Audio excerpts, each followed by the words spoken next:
I'm so sorry. When I talk about Pokemon, I mess up. But come on, you know me. I'm a good guy. Pokemon Shorts creator, talker of shinies. Anyway, among all the instances where I've talked about Pokemon, I've been wrong about a total of around this many times. Now that's just rude, but now I'm here to atone, to correct my mistakes. A second time. Oh boy, when am I going to learn my lesson? When Pokemon gives Game Freak more than 3 years to develop a game. That's when. I am atoning for my Pokemon mistakes. I talked about forgotten Pokemon forms, and I started the video by saying this. As of right now, there are 1,017 unique Pokemon. Counting alternate forms though, you might get up to like 2 million, I don't know. Now, Newsteevie, you might be asking, where did you get the number 2 million from? It came from my mind. Yeah, that is nowhere near the truth. Spinda alone has 4,294,967,295 forms, and that's not even considering whatever's going on in Go, where Spinda has 9 predetermined forms, but the patterns slightly change depending on the shininess, thus making for 18 unique forms in there? Maybe? What I'm saying is lots of forms. Or variants, I guess, because technically they're not mentioned individually in the Pokedex, but okay, Buzzkill. And that doubles if you count shiny forms as separate forms. Add on to that I neglected to mention things like the Rotom Pokemon Center and Rotom Bike. So it's safe to say that I might have been a little bit off. When talking about official Pokemon colors, I said that they were first seen in the Gen 4 box view. No, it was actually a sorting method all the way back in Gen 3. But hey, in my defense, I couldn't see if it was in the game. Look at the GBA screen. Oops, my bad. Well, surely that was the only mistake in that 1-minute video. Last seen as a sorting method in Gen 7. Even after that, though, the color of every Pokemon, including newly released ones, are still defined inside the code of Pokemon Home. Yeah, I do not know what I was waffling about here. It's a sorting option in Pokemon Home. I even ended up showing that in the part 2. Now you might be asking, Newsteevie, how did you mess those things up? They're right there on Bulbapedia, after all. Well, you see, actually, rabbits. Who doesn't love a cute little bunny except for those who don't like bunnies? Well, in this short, I did omit a few rabbit-adjacent Pokemon. I had a whole segment talking about moon rabbits, but I didn't mention Umbreon or Sylveon, even though those have that same influence. That mistake, though, ended up being a good thing, because I'd rather walk on nails and watch the Pokemon community argue about what Eevee's supposed to be again. Oh, they're actually dogs. No, they're cats. I think they're little foxes. You're a little fox. Watch your mouth. Actually, I guess we got our answer not long ago with whatever this was. Okay, well, it's the wrong answer. Anyway, there's also Victini, which is inspired by a very specific type of bunny. Apple slices. These are a rather common children's snack in Japan, and I'm still debating with myself whether or not this counts. There have been multiple instances over time where I've brought up Paris and Rapidash's shiny forms. The thing is, when I did so, I was accidentally talking about their old shinies. No, not that old. These ones.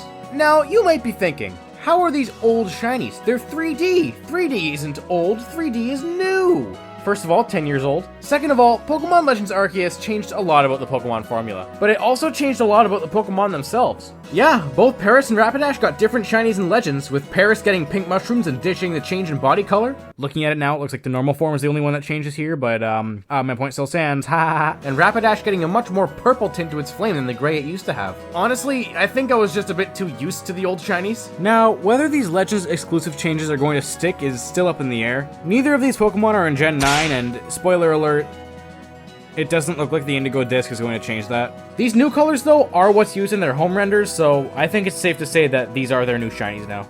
I brought up this individual named Animon when talking about cut Gen 2 Pokemon, and I erroneously said it was a pre-evolution of Ditto. Here, let's fix that quick. There. Yeah, this was a Ditto evolution that would have happened if it was traded holding a metal coat. Ditto as a Pokemon just doesn't really need an evolution, and the base stats here also paint a really strange picture. Ditto has a 48 in every stat for a total of 288. This doesn't matter all too much because aside from HP, it just takes whatever stats the opponent has. But Animon had a whopping 50 in every stat for a total of 300. Those 12 base stat points would have made a world of difference, I tell ya. While talking about shiny Johtonian Pokemon, I dedicated a lyrical segment to the pink ones. One Pokemon happened to slip through the cracks, however. That being everyone's favorite Dunsparce, whose blue parts become pink. The shiny's really nice. It was actually due to scheduling issues that Dunsparce couldn't appear in this song. We're gonna go with that. Oh, this one still haunts me. Okay. I said shiny Blastoise's Gigantamax form doesn't have a green shell. Look, let me state my piece. Let's give shiny Blastoise the red tint, color picked from the G-Max clouds. Yes, the shell here is less green too, but it is still slightly different from what the G-Max form has. The Gigantamax's shell color does change under that red filter. It's slightly more muted. Is this me coping? Absolutely. Am I correct? Yes. Shiny Round Pokemon ended up consisting of 3 parts because there was no way I could fit every spherical Pokemon into a 1-minute short. Lots of people who only watched the first part said I missed our beloved's feel, but look here. End of part 3. Save the best for last. But as it turns out, I forgot one Pokemon that I saw nobody mention. Wailmer. Now, why did I do that exactly? Out of spite.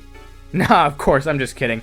The truth is, I forgot. When talking about shiny turtle Pokemon, I brought up Shuckle, and there's a slight problem there. Shuckle is not a turtle. Shuckle is this. Now, if you don't know what this is an Endolith. An Endolith is an organism, be it bacteria, fungus, lichen, that lives inside of a rock. Bet you didn't think you'd get a science lesson in a Newsteevie video, huh? Now, I don't know about you, but this doesn't exactly seem like a turtle to me. I mean, maybe if you squint and you draw a little face on it or something. There you go. Let's keep the science lessons rolling. When talking about Delmice's true seaweed body, I called it a plant. Seaweed and other algae are not plants. While they can photosynthesize and are often called aquatic plants, they don't have roots, leaves, or stems, and are thus considered separate. In this specific case though, if I was not incorrect, I couldn't have segued into Vileplume the way I did, therefore meaning that this mistake was beneficial to the pacing of the video. A mistake that certainly did not benefit the pacing was me saying that base non-appliance Rotom is not an object Pokemon. This Rotom right here is actually a light bulb. The light bulb is the option that turns Rotom back to normal in the catalogs. Now, the light bulb thing brings forth a whole new batch of questions.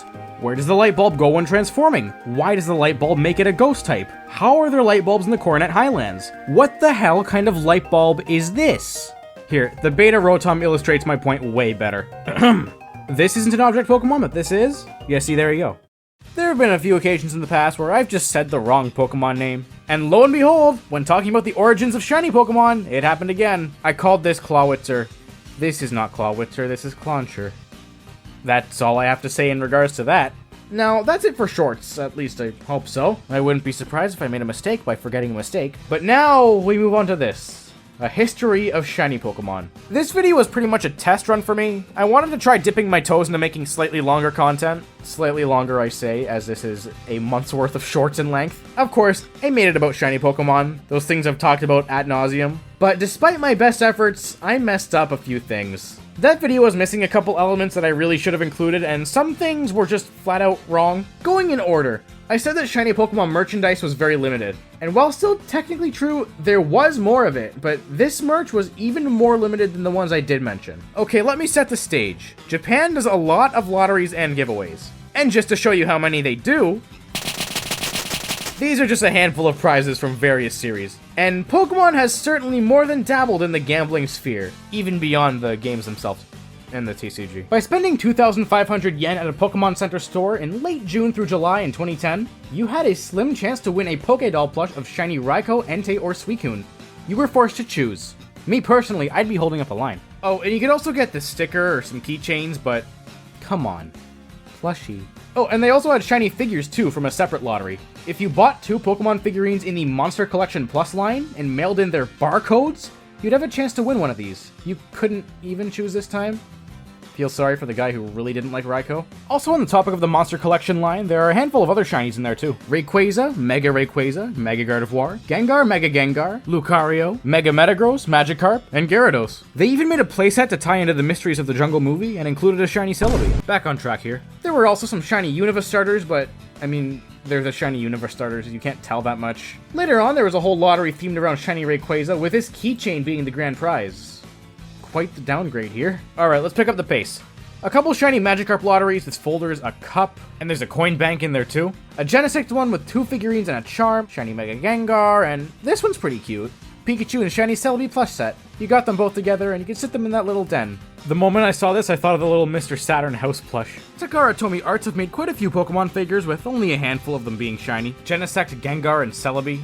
Like, lots of Celebi. But they also made a shiny Gardevoir and Mega Gardevoir figure. And this is the only figure of shiny standard Gardevoir. From what I found, that's all of the substantial merchandise that I missed the first time. And no, I'm not counting custom things or knockoffs because I would be stuck here forever. Oh, actually, when I said Shiny Celebi was the only Pokemon Mesostar tag, that wasn't quite right. There's actually...